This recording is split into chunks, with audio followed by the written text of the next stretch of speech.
بسم اللہ الرحمن الرحیم۔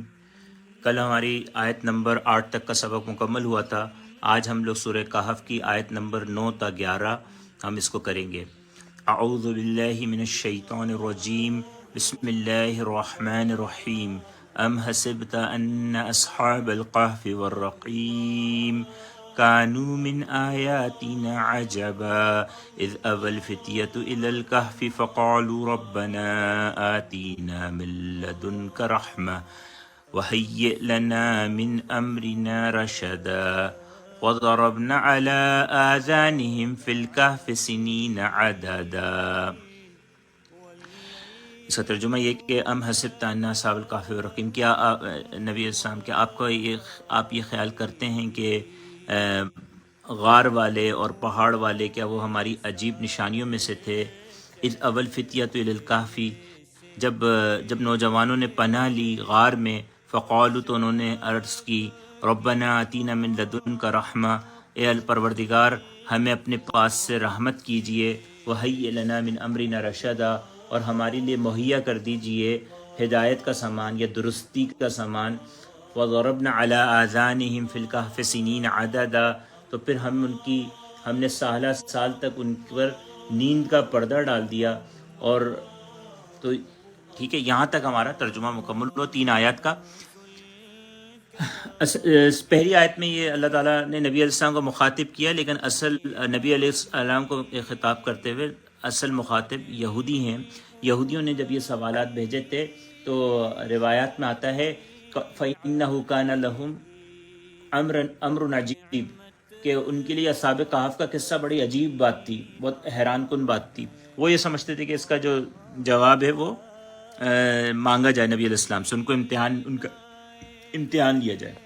ہونا تو یہ چاہیے تھا کہ اگر امتحان لیا تھا اور جواب مل گیا تھا تو انہیں ایمان لے آنا چاہیے تھا، لیکن ان کو ایمان نہیں لانا تھا، انہیں اپنے کفر پر قائم اور دائم رہنا تھا۔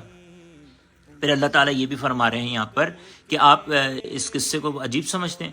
اصل بات یہ ہے کہ اصحاب کہف یا اصحاب رقیم، کہف کہتے ہیں غار والوں کو، رقیم کہتے ہیں پہاڑ والوں کو۔ اور رقیم کے بارے میں یہ بھی آتا ہے، جیسے امام بخاری نے اس کی وہ کی ہے ترجمۃ الباب میں اپنے بتایا ہے کہ رقیم سے مراد یہ ہے کہ ایک لوح مراد ہے، لوح والے، یعنی کہ لوح کہتے ہیں الکتاب، یعنی کہ کوئی چیز محفوظ ہو، کوئی کہیں لکھی ہوئی ہو۔ تو بعض روایت میں آتا ہے کہ وقت کے بادشاہ نے ان سب کے نام اور ان کا قصہ ایک سیسے کی لوح پر لکھوا دیے تھے اور ان کو غار کے اوپر لٹکا دیا تھا، اور اس لیے اصحاب کہف بھی کہلاتے ہیں اور اصحاب رقیم بھی کہلاتے ہیں۔ اور تو یہ کہا جا رہا ہے کہ یہود کو یہ بتایا جا رہا ہے کہ کوئی اتنی ایسی عجیب بات نہیں ہے۔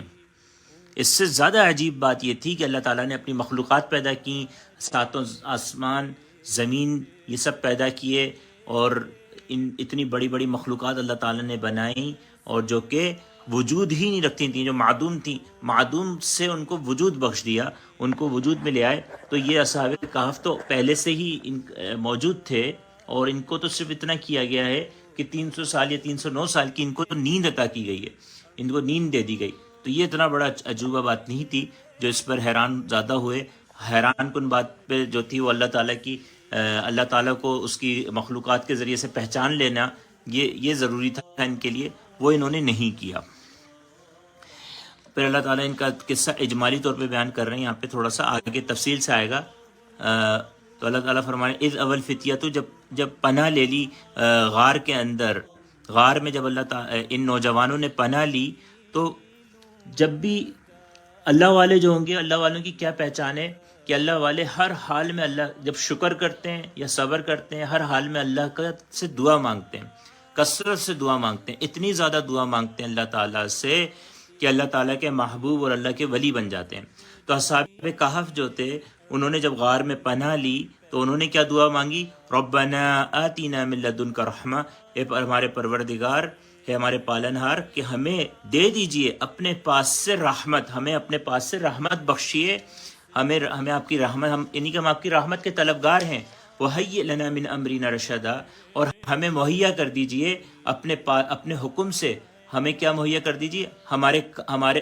ہمیں اپنے پاس سے مہیا کر دیجئے ہمارے کاموں کی، ہمارے معاملات کی درستگی مہیا کر دیجیے، یعنی ہمارے ہم جو چاہ رہے ہیں وہ سب صحیح ہو جائے. ہم کیونکہ ایک انسرٹینٹی ہے، غیر یقینی کیفیت ہے، وہ کیفیت میں اللہ تعالیٰ کو بندہ کیسے پکارے گا؟ تو انہوں نے اس کا حق ادا کیا، اور اللہ تعالیٰ نے اس کو پھر قرآن میں ہم سب کے لیے ہمیشہ کے لیے لکھ دیا. فَضَرَبْنَا عَلَىٰ آذَانِهِمْ فِي الْكَهْفِ سِنِينَ عَدَدًا. پھر اللہ تعالیٰ فرما رہے ہیں کہ انہوں نے تو دعا مانگی کے یہ لوگ سو گئے. اللہ تعالیٰ کہہ رہے ہیں کہ ہم نے ان کے کانوں پر ہم کو تھپکی دیتے رہے، اور وہ غار میں اسی طرح ان کے کانوں پر تھپکی دیتے رہے، یعنی کہ تھپکی کب جاتے، سو رہا ہوتا ہے نا بچہ تو اٹھے نہیں بس، تو اس کو سلاتے رہتے ہیں، تو ان کو تھپکی دیکھ کے سلاتے رہے. فی الکہف غار میں، سنین عددا گن، یعنی کہ سال ہر سال تک ان کو سلایا جاتا رہا، اور یہ وہاں پہ غار کے اندر سوتے رہے. تو یہ ایک اللہ تعالیٰ کی اس میں مصلحت تھی، ایک حکمت تھی جس کی وجہ، اور وہ اللہ تعالیٰ ہی جانتے تھے.